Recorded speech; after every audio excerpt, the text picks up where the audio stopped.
Dastak India live में आपका स्वागत है। हम मौजूद हैं अमन समाज पार्टी के राष्ट्रीय कार्यालय पर। अमन समाज पार्टी के राष्ट्रीय अध्यक्ष एमडी नादिर भारती जी से बात करते हैं। भारती जी, बात करना चाहेंगे ईद के मौके पर। ईद के 2-4 दिन रह गए हैं आने में, ईद उल अजहा के। तो ईद उल अजहा के मौके पर आप जनता को क्या संदेश देंगे? देखिए, अमन समाज पार्टी की ओर से पूरे भारतवर्ष के लोगों को और पूरे आम दुनिया के लोग सबको बहुत बहुत मुबारकबाद ईद उल अजहा की।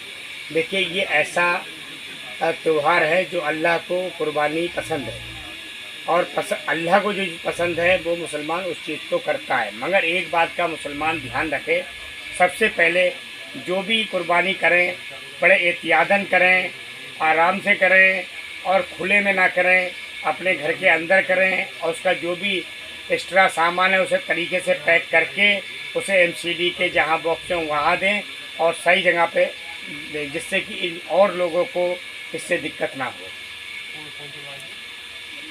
भारती जी, जानना चाहेंगे केजरीवाल सरकार के बारे में।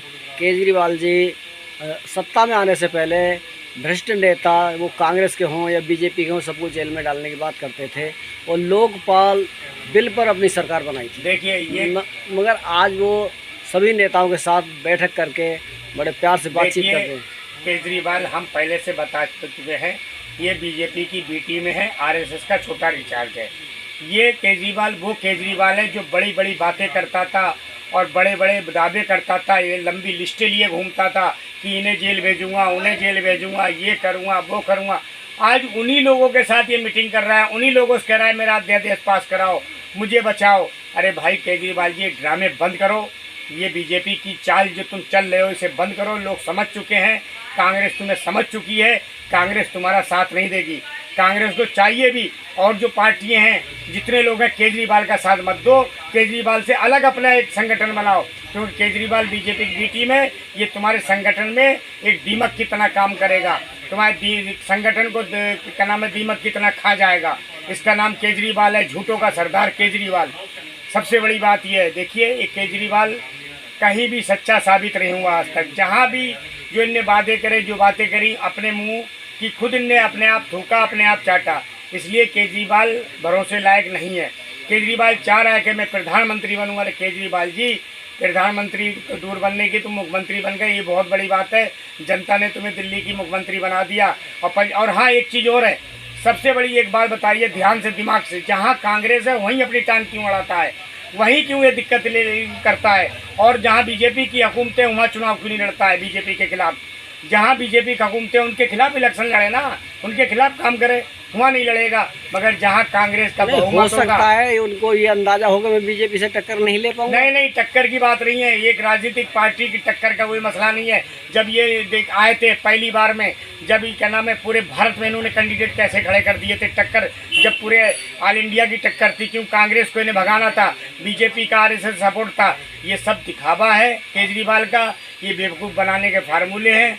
देखिए, जनता से मैं अपील यही करूँगा, केजरीवाल को समझें, जब ही इस देश का कुछ उद्धार होगा। अगर केजरीवाल के चक्कर में रहे, देश का बेड़ा गर्क हो जाएगा। एक तो पहले ही देश का बेड़ा गर्क कर रहा है, दूसरा ये कर देगा। महंगाई पे कभी उसने नहीं काबू पा पाया और ये और महंगाई कर देगा। देखिए, एक बस है ना, बस एक डीटीसी बस है, उसमें एक पैनिक बटन है। कितने का बटन होगा? 10, 20, 50, 100 रुपये का, लाखों रुपए की बुआई करी, करोड़ों का घोटाला करा इस केजरीवाल ने।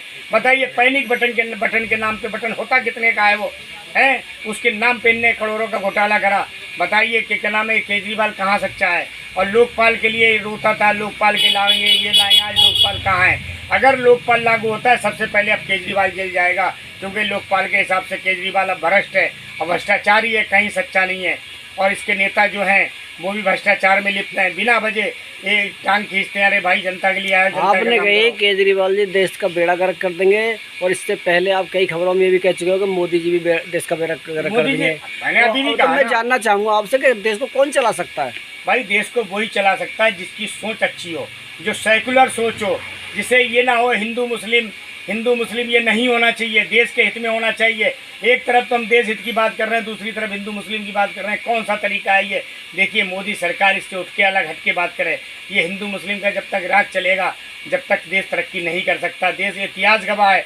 एक बात बताइए, देश जब आज़ाद हुआ, क्या अकेले हिंदू भाइयों ने देश आज़ाद कराया? मुसलमानों ने नहीं कराया। मुसलमानों का वो योगदान है जब उसमें जब गोली एक बार चली थी, जब उसमें ये कहा गया था कि जनरल डायर से पूछा गया क्या हुआ मुसलमानों को, तुमने वो कैसे गोली मारी, इतने मर गए पठानों को, तो उसमें क्या नाम एक वो थे, क्या नाम है, खान साहब, उन्होंने कहा एक काम करिए, आप सबसे पहले उनका पोस्टमार्टम कराइए, देखिए अगर उनके सीने पे गोली है तो एक नहीं भागा, और अगर पीछे गोली है तो भागे हैं। जब उन्होंने जब उसका पोस्टमार्टम हुआ, उसमें एक भी बंदा ऐसा नहीं निकला जिसके बैक में गोली लगी हो, सब ने छाती पे गोली खाई है।